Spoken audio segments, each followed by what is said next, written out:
असलामुअलैकुम crime update में लियाकत तुसीं वेख रहे हो मेरे यूट्यूब चैनल। हाफजाबाद दे विच एक बड़ा अफसोसनाक वाक़या है कि सिमरा और अफजल ने पसंद की शादी की थी। बाद दे विच शेखूपुरे चले गए। सिमरा दा भाई शायद उसनूं बड़ा दुख है सी कि मेरी हमशीरा ने साड़ी मर्जी बिना शादी की है।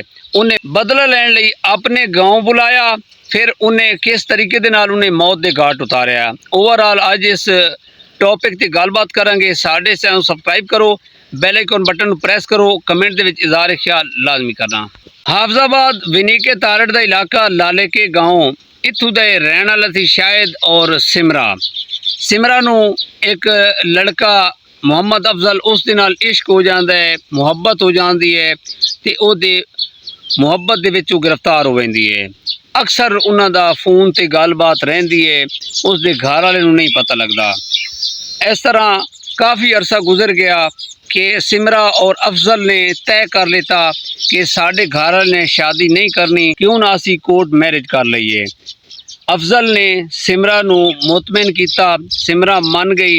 एक दिन अफजल सिमरा नूं लैके कोर्ट चला गया, उत्थे इसने उस दे नाल शादी कर ली, निकाह कर लिता और सिमरा नूं लैके अपना इलाका शेखूपुरा दा रहने वाला सी शेखूपुरे चला गया। उत्थे इन्हें जिंदगी गुजारनी शुरू कर दी। बाद दे विच इसके घर वाले नूं पता लगा, इसका भाई सी शाहिद, उसनूं बड़ा दुख होया कि मैं घर दा सरबराह आया सी कि ये मैनू दस देंदी, मेरी इजाजत बिना ये काम कीता है और मैं इस दे कोलों बदला लियांगा। इसने सानू बिरादरी दे विच जीण दा नहीं छड्या, मूँह विखाण दा नहीं छड्या। किस मूँह दे नाल असी बिरादरी दे विच बवांगे। इसने साड़ी इज्जत खा के मिला दी है।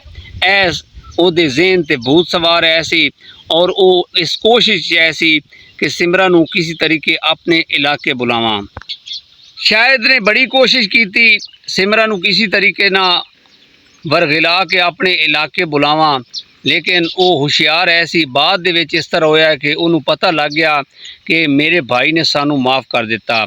शायद ने इस तरीके दे नाल गल कीती ऐसी, ठीक है तेरी अपनी खुशी ऐसी, तू फिर भी जायज़ कीता है, नजायज़ नहीं कीता।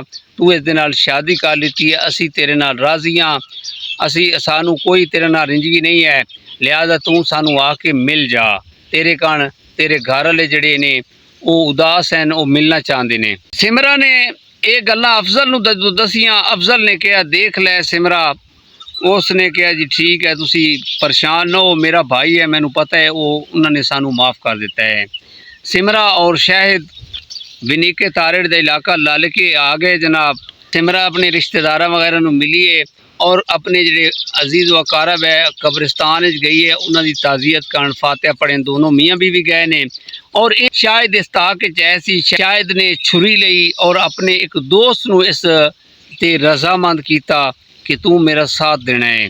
वो दोस्त नूं लैके कब्रिस्तान जदों फातिहा पढ़ रहे हैं उत्थे उन्हें आ गए, अपने शायद अपने दोस्त नूं लैके आ गए।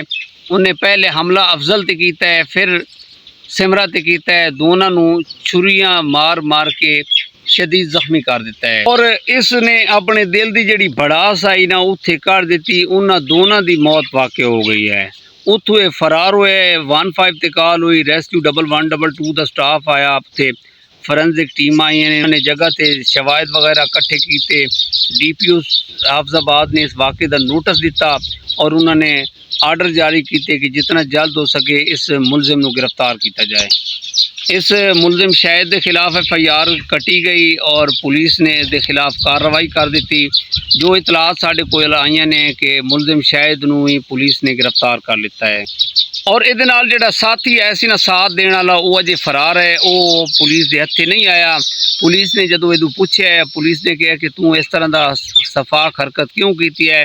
इन्हें दस्सिया है कि इन्हें साड़ी बिरादरी दे विच किसी जान दा नहीं छोड़िया, साढ़े ने मूँह काला कराया। इन्हें यह काम किया सी, इन्हें सानू नहीं दस्या, साड़ी इजाजत तो बगैर इन्हें अपनी पसंद की शादी की अफजल नामी लड़के दी। अफजल की उम्र 25 साल है सी, सिमरा की उम्र 20 साल है सी और इन्होंने पसंद की शादी की सी। मैनू दुख सी, मैनू रंज सी ਕਿ ਇਹਨੇ ਗਲਤ ਹਰਕਤ ਕਿਉਂ ਕੀਤੀ ਹੈ। ਇਹਦਾ ਬਦਲਾ ਲੈਣ ਲਈ ਮੈਂ ਇਹਨੂੰ ਉਕਸਾਇਆ। ਇਹ ਸ਼ੇਖੂਪੁਰੇ ਚ ਆਈ ਹੈ, ਇਹਨੇ ਸਾਰਾ ਕੁਝ ਇਹਨੇ ਕਿਹਾ ਜੀ ਸਾਨੂੰ ਭਾਈ ਨੇ ਮਾफ़ ਕਰ ਦਿੱਤਾ। ਫਿਰ ਇਹਨੇ ਕਬਰਿਸਤਾਨ ਜਦੋਂ ਗਏ ਨੇ ਉੱਥੇ मैं ਇਹਨਾਂ ਦੇ ਉੱਤੇ ਹਮਲਾ ਕੀਤਾ और उत्थे इन्हां नूं नुकसान पहुँचाया, मौत के घाट उतारिया। इस तरीके की इन्हें वारदात की ऐसी। जी दोस्तों, कितने बड़े अफसोस की गल है कि इस तरह की गलत हरकत की, अपनी आखरत भी इन्हें खराब की और उन्हां दी जिंदगी भी इन्हें बर्बाद की। कि तू उन्हां दे कोलों पुछ लैंदा कि यार वो जवान हो गई आई, वालिदैन दा हक बनदा है कि सब तो पहले अपने बेटियां दे बेटियां दे फराइज अदा करे। बाकी शायद ने बहुत बड़ी गलत हरकत की है। अक्सर इस तरह हो रहा कि गैरत दा नां दे के अपनियां जड़ियां नाल जमी हुई भैणां नूं लोकी मौत के घाट उतार देंदे ने, इतनी वड्डी सज़ा देंदे ने। हालांकि इस्लाम दे अंदर इजाज़त है कि औरत दे जड़े हकूक हैं, औरत दी जड़ी इजाज़त है वो लाजमी करार दी गई है जदों उसका निकाह होता। लेकिन साडे मुआशरे दे विच इस तरह औरत दी नहीं मन्नी जाती। अगर उन्हें हरकत की है, भाग की शादी की है, इतनी वड्डी सज़ा उन्हें इन्हें क्यों दी है। इसे पैगाम के नाल सानू इजाज़त दो और कमेंट दे विच इज़हार ख्याल लाजमी करना। मुलाकात होएगी अगले व्लॉग के अंदर। खुदा हाफिज़।